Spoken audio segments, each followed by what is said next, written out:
So the next piece that I want to talk about in my mastering chain, or just the chain in general, this one is either the best thing that's ever happened to the master, to that mix, or it's just not working. This is one of those compressors that I went out, and thanks to Warren Hewart and Vintage King, I saw them doing a video on this, and I was like, yeah, I'm sold. Like, it has the attack, and it has this way that it can really be grabby in like the classic iconic distressors or 76s or these compressors that have a lot of mojo. This is a compressor that I would absolutely recommend to a person that's just getting into compression, or they want to hear what they can do with a compressor. This thing is not really, it is a multi-functioning, you can get a ton of sounds out of it, a lot of character. I learned about this, I was doing a master for a guy. I was starting to get frustrated, and Plug-in Alliance, they make the Elysia compressors. I started seeing their mastering compressors, their mastering EQs, something that I started realizing might be or might work. I got to the end of a record one time and no compressor was doing it. Like, I could not get anything to work, man. And I finally put on this Elysia compressor, and it just did everything I was wanting. It tightened this up. The dynamics changed exactly how I wanted it, and that's why I added this to my rack. This is one of those compressors that it can do a lot of things. Okay, it can do heavy compression, very transparent. It has a warm feature on it. So right here, I think it is. Let me see. Yeah, that's the warm mode. It has like a tube kind of sound. It's not a tube, okay? I'm not going to lie. It doesn't sound like a Manly Massive Passive or a Very Mew or a Vox Box. It doesn't sound like that. But it has a way of just sort of giving it that lift, that low mid-range lift, a little warmth. The auto fast feature is cool. You can change the way that this compressor changes it completely. It's one of the most versatile compressors I've ever owned. It has a whatever this button does, it sounds good. That's why I don't work for a company. They'd be like, hey Doug, that's the button that we wanted you to talk about. No, but this button here, I don't really know what it wants. It's maybe Elysia will watch his video and go, what an idiot. But this is the side chain on this one. This side chain actually goes all the way up to 1K.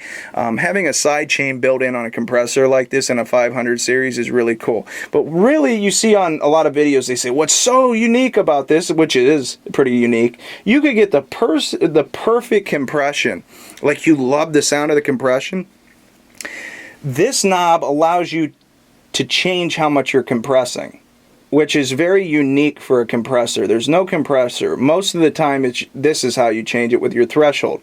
But let's say you have a perfect threshold. You love something about the sound. You love how it is. You're going, man, this sounds great, but it's just crushed too much. You know, the guitar player walks in, he goes, yeah, dude, you're hammering that. So you can go gain reduction, turn it back down, and now all of a sudden you have the same exact threshold, same exact ratio, same exact attack and release, but you're changing how much is being hit, and now you can give the dynamic range back that you maybe perceive in your head. That's a really cool feature.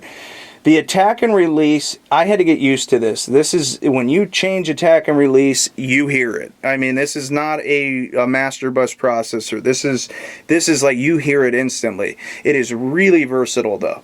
You can use this on a vocal like a distressor, I promise you. It's not a distressor, but it sounds like a distressor, if that makes any sense. It's really good at grabbing things.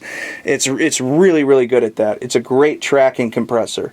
It also has a way of doing negative ratios, which is sort of mind-blowing. So you can actually do different unique things with sound design.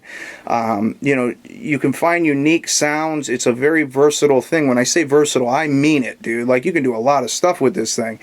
It has a transparent way of acting. There's also a wet-dry knob on this. So you can go, let's go about 30 or 40%, and then you can do a inline wet dry parallel compression.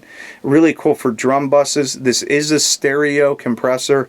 It's very, very fairly priced for how much you get in this, and it has a sound that is not like any other sound. This is not a copy company, Elysia, has their own thing. It has a sound.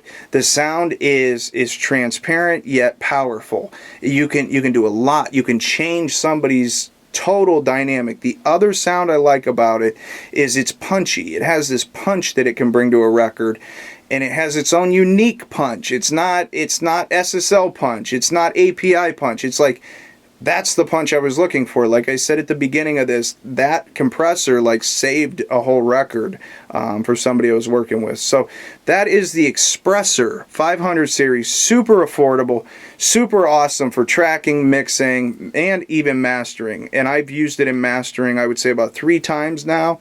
A lot of times I don't, because I'm getting it with the other boxes, but when we need that to happen, that's exactly what needs to happen. So it's really good at what it does, and I would recommend that to anybody. I'm going to step back, pull this out, and do my Jerry Springer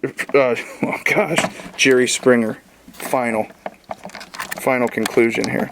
So, and this, you see this, dude? Did you hear when I said it? I said, dude, this camera, all right, this tripod is like horrible.